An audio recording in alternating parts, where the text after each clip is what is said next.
The Nifty is up 113 points right now and counting. Currently, as we speak, it's 130 points higher in the Nifty. The day's high is a little above 17,431, 430 or so actually. And it's actually quite a bit of come off that we've seen. Just a 50-odd point gain, and the Nifty ending at the day's lowest point. Hello and welcome to CNBC-TV18. You're watching Markets Today, the show where we track around 6 hours of the day's trading action in just 5 headlines. I'm Nigel D'Souza. Let's get straight to the headlines for the day. Bulls continue to reclaim lost ground on Dalal Street. The sensex and the Nifty again for a second straight session, but profit-taking late in the session wipes out some part of the gains. The rupee weakens against the dollar as it moves closer to around the 82 mark. The Zee Entertainment stock gains after the Competition Commission gives an assent to its modified merger proposal with Sony. Excerpts say that the deal offers significant synergies and stock value. Record Class 8 truck orders in the US in September propels Bharat Forge, while enhancement of unsecured credit support under the Emergency Credit Line Guarantee Scheme fires up financially stressed SpiceJet. Godrej Consumer slips on low growth and weak margin concerns, while strong business momentum powers up RBL Bank and Poonawalla FinCorp, but AU Small Finance falls better than expected strong momentum. Crude oil prices rise for the 4th straight session after OPEC nations agree to slash output by 2 million barrels per day, the largest reduction since 2020. Brent crude prices are at its highest levels in nearly around a month. Well, here's a lineup of what we have in store for you during the show. We'll bring you some market opinion from Gautam Trivedi of Nepean Capital. And in more expert voices, we'll get you what Mark Matthews of Bank Julius Baer and company had to say. While the bulls continue to reclaim lost ground on Dalal Street, the Sensex and the Nifty, well, they gained for the second straight session, but there was some profit-taking that we saw late in the trading session. Prashant Nair joins us to run us through the day's action. Prashant? All in all, it was a bit of a disappointing day for bulls, especially on the index, large cap Nifty index, which gave up most of its gains and ended with about a 40-50 odd point gain. And I think the culprit was the Nifty Bank. Banks have been the strongest part of the market, and there was a bit of a loss of momentum there. That index ending about just under 0.5% as well. Sectors like metals, IT and real estate, these are laggards, relative laggards. IT, of course, the clear big one.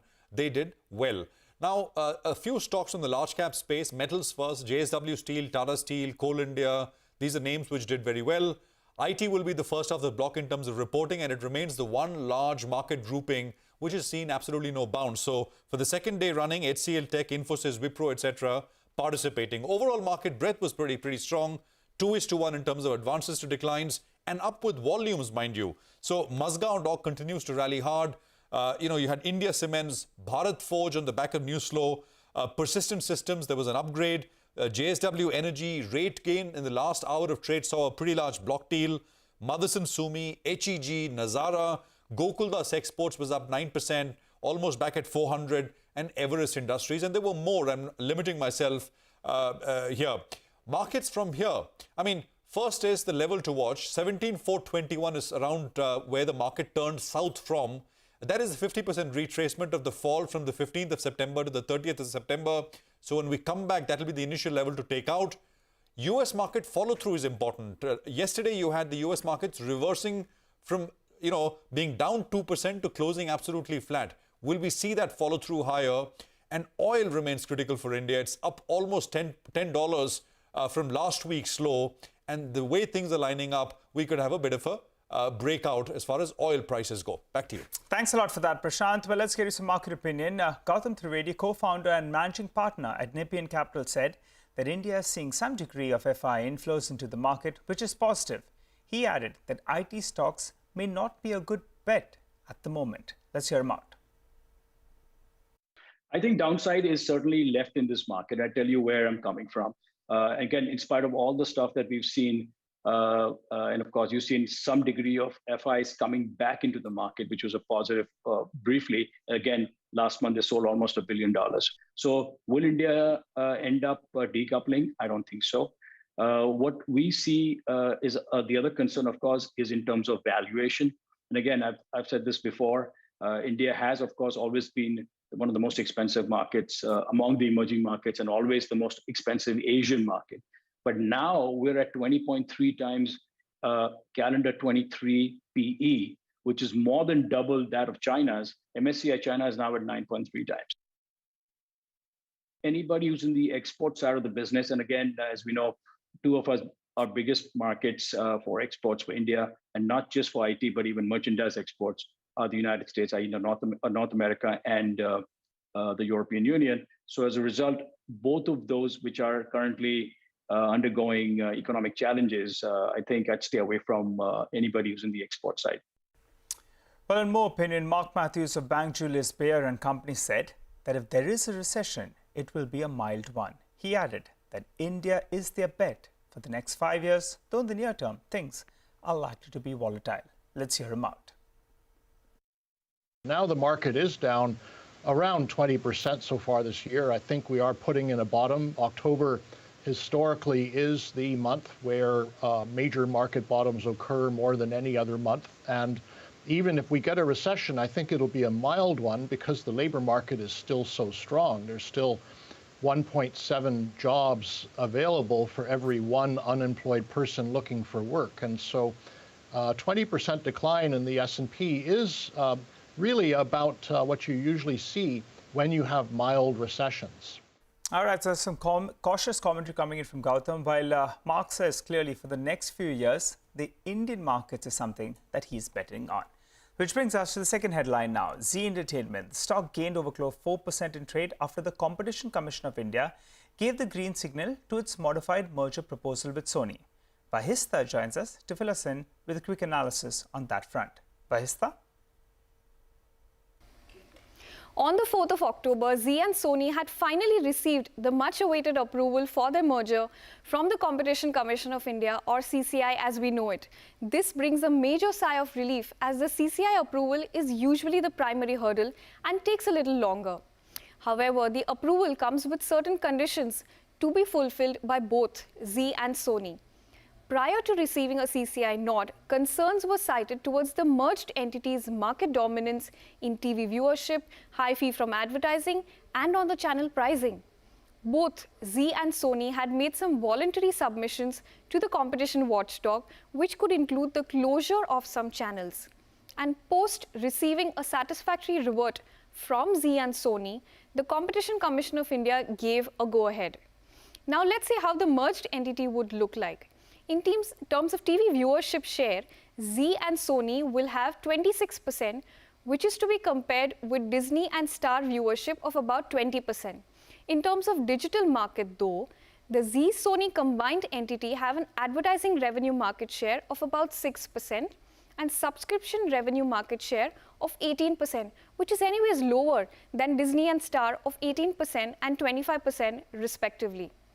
Zee's current shareholding pattern has a promoter group stake of 4%, while the remaining is publicly held. However, post-merger, Sony is expected to hold a majority stake of about 51%, while Zee promoters continue with a little less than 4%. And other shareholders, including Oppenheimer, will hold 45%. Mr. Puneet Goenka from Zee will be the MD and CEO, while majority of the board of directors of the combined company will be nominated by the Sony Group. And the new entity will now have a quite complementary TV network, 2 OTT platforms, which is ZEE5 and Sony Live, 2 film studios, and a vast library of programs. In terms of the existing OTT platform offerings that both companies have, the total subscriber base for ZEE5 plus Sony would stand at 21 million, next only to Disney Hotstar. Notably, the merged entity will have a total cash balance of $1.5 billion and the ability to gain from synergies in advertising and distribution and cost savings on content, employees, and marketing. While there are some approvals which are still pending from the shareholders, income tax, Ministry of Information and Broadcasting and ROC, the analyst community don't see these as big hurdles and find the current valuation of 15 times FY24 expected earnings as attractive. Thanks a lot for that, Vahista. Well, the third headline today, stocks like Ramkrishna Forgings, Bharat Forge, as well as some of our Motherson rallied closer on 2 to around 8% after the North American Class 8 truck orders hit record highs in September. Sonia Shonai is standing by to run us through all those details. Sonia? Well, thanks a lot for that. The US Class 8 truck order data was exceptionally good in the month of September. Class 8 truck orders hit record highs of 56,500, which is a growth of 102% year-on-year and 164% on a month-on-month basis. Now, the Class 8 truck segment comprises of both trucks and tractors with and without sleeper cabs, and a lot of companies have an exposure to that market. So, Bharat Forge, for example, gets 22% of its standalone revenues from the North American truck market. Ramkrishna Forgings gets 23% of their revenues from the North America business, within which they supply to the Class 5 truck market. And then you have GNA Axles that gets about 30 to 35% of their revenues from the North American truck market, while Samvardhan Motherson gets 7 to 8%. Most of these stocks were up and about. If you look at the trajectory over the past many months, on an average, Class 8 truck orders were in the range of 15 to 20,000. It's only in the month of September that there was a big bump up. ACT Research, which is the the research arm that puts together this data, indicated that generally May to September is a lean season. So most of the order booking happens post that. But this time around, there was a preponement of the order booking because of how strong the demand was. And they said in their own words, whichever way you slice the data for Class 8 truck orders is looking pretty sensational. So most of these stocks were big gainers in trade today. Well, Sonia, thanks for that. But stay with us. SpiceJet as well ended higher with a gain of closer on 7 to around 8% in the green on the back of the enhancement of unsecured credit support under the Emergency Credit Line Guarantee Scheme. Now, take us through details on that front. Well, SpiceJet was the big mover in trade today after the government decided to enhance the limit, the credit limit for the aviation sector under the ECLGS scheme. Now, the loan limit for the aviation sector has been raised to 1,500 crores from 400 crores earlier, and this is in order to give collateral-free liquidity at reasonable interest rates to the aviation companies to help them tide over their cash flow problems. Now, the biggest beneficiary of this will be SpiceJet. Sources to CNBC-TV18 have said that SpiceJet will get 1,000 crores of an enhanced limit to help it tide over its cash crunch. Remember, SpiceJet needs funds, that is the need of the hour, and fund infusion and a recapitalization plan has not been put in place just yet. In fact, if you look at the last 4 years, it was only in FY18 that SpiceJet posted a profit. Since then, it's been steep losses for SpiceJet, all the way up to a loss of 1,700 crores in FY22. Indigo is a different story altogether. Credit Suisse, in fact, put out a note on Indigo where they have an outperformed rating with a target of 2350. They said that the peaking of crude and currency risks may now let other merits to surface, and travel has also picked up. So big moves coming in on both these names. Got that, Sonia. Thanks for that. Well, time to slip into a short break, but you stay with us. We'll be back in a jiffy with the other headlines that we're tracking for you.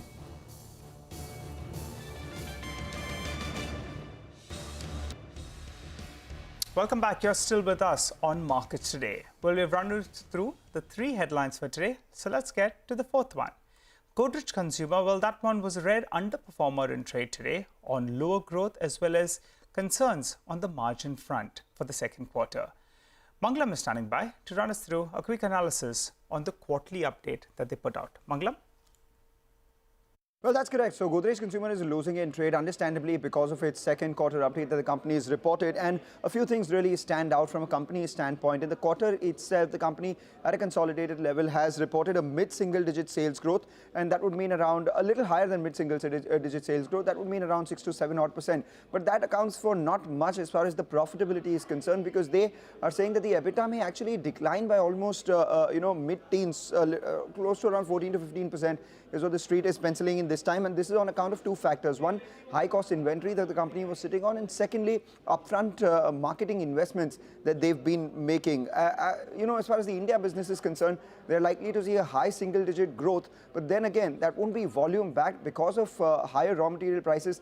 They had increased the prices in soaps, and that has had an impact on their volumes, because the India volumes would actually decline in mid-single digits as well. Indonesia has been a bit of a problem for the company for the last many quarters, and that may continue this time around as well. Early double-digit constant currency sales decline. The only bright spot for them is the Africa as well as the Latin American business. For Africa, they are expecting to see almost low teens sort of growth this time around. That would mean the 9th quarter of double-digit growth. However, from an industry standpoint, three things stand out. The company says that the industry remains soft in the second quarter. Secondly, rural market witnessed slower growth compared to urban. And finally, they expect consumption to improve in the second half of this year. From the first quarter itself, everyone was talking about how there would be recovery in the second half, but they had to contend with the second quarter, and the second quarter, understandably, not looking too good. So to that extent, today's low on the stock will be crucial to watch. Thanks a lot for that, Mangalam. Well, financials as well. Quite a few of them came out with their second quarter business updates. Abhishek Kothari, he's with us to run us through the key highlights from the companies that reported. Abhishek? Well, the quarter is looking good in terms of business momentum for many players, especially on the loan front. So to begin with Bajaj Finance, the new loans have declined sharply on a sequential basis. However, AUM growth on a YY basis is the best in the last 11 quarters. The new loans have declined by 8.1% quarter on quarter. Customer base, however, is up 19.1% YOY and 4.3% sequentially. The AUM growth remains strong, close to 31% YOY and about 7% sequentially. So average ticket size is helping the AUM growth this time around. It's up 10% YOY and 2.6% sequentially. Deposit momentum has been strong at 15.5% growth on a sequential basis. Capital was consumed as CRAR has declined to 25.1% when compared to 26.2% in the previous quarter. AU Small Finance Bank, over there also the business momentum has been pretty strong. Deposits up close to 50% YOY and about 7% sequentially. The loan growth 41.5% YOY and about 8% sequentially. CASA ratio, or the low-cost deposit ratio, that's at a staggering 42%, perhaps at an all-time high for the bank. And collection efficiency for September was at 109% versus month-on-month, which was 106%. So going on to RBL Bank, it's a mixed bag, especially in terms of deposit momentum being weak. However, loan growth has picked up. So CASA ratio is at all-time high of 36.2%. Deposits almost flat on a sequential basis and a mere growth of just 5% YOY. YOY, it's the weakest in last 8 quarters. Loan growth pretty strong on a sequential basis. The loan growth is at 4.2%, perhaps the best in last 13 quarters. And CASA also continues to grow for them. Ujjivan Small Finance Bank, strong business momentum seen over there. Deposits are up close to 45% YOY and about 10.5% sequentially. Strong disbursal momentum also seen over there, close to 56% growth on a YOY basis and about 12.5% sequentially. So the loans are up more than 44% YOY and close to 8% quarter on quarter. YOY, it's the best growth that you are seeing in Ujjivan Small Finance Bank over the last 11 quarters. Back to you. Thanks a lot for that, Abhishek. Well, the fifth headline now. Crude oil prices were up for the fourth straight session after OPEC nations agreed to slash output by around 2 million barrels per day. That's the largest reduction since 2020. Brent crude prices, in fact, had moved to its highest levels we've seen in the past 1 month. Manisha Gupta joins us to fill us in with all those details. Manisha. Well, the crude oil prices have gained up by 10% in this week, from a low of nearly $81 to almost $94 a barrel of a high is what we've seen in this week there. The OPEC and allies have decided to cut output by 2 million barrels per day, though the actual cuts could really be just at about 1 million barrels because the OPEC is underproducing below their agreed quotas as well. The next meeting that the OPEC and allies will hold would be on 4th of December when they will assess the international situation on supply and demand. This clearly has been the biggest outcome output cut since the start of pandemic. It was in early 2020 when OPEC cut nearly 10 million barrels per day because there was absolutely no demand at that time. There also is an important statement from Saudi Arabia saying that the cuts are necessary due to increasing interest rates and weak demand and the kind of decline that we have seen in prices as well. Also, Russia says that they also may cut output in a response to the price cap that the European Union is planning on 5th of December. So there are some premiums that we've seen coming into the prices already. Also, the decline in US inventories for a second straight week has been supportive. So has been the case with the dollar index, which is holding around 111, has been a supportive factor there. OPEC did cut supply by 1 lakh barrels in the month of August, but this is much on the higher side. As I said, OPEC has missed output targets in the month of June and July and August as well. So the real output cut could be much lower than the 2 million barrels that is being put out. The global deficit, if you look at in the markets in sense of supply, stands at 0.6 million barrels per day. So when you calculate all of that together, there are supply concerns that the markets are dealing with, and we've seen that in prices already. Important statements coming in from US as well, where they say that they will be consulting Congress on reducing cartel control and also looking at some antitrust lawsuits against OPEC there. US also is going to release 10 million barrels in the month of November from the Strategic Petroleum Reserve. But what you need to really watch out for right now is, one, the US midterm elections in the month of November, and two, more recent, more quicker is going to be the US non-farm payroll data on Friday. Crude will take directions from all of this. Thanks a lot for that, Manisha. Well, clearly a bit of a worry as crude oil prices gradually move back towards that $100 per barrel. But on that note, we'll wrap up on this edition of Markets Today. Thanks so much for watching.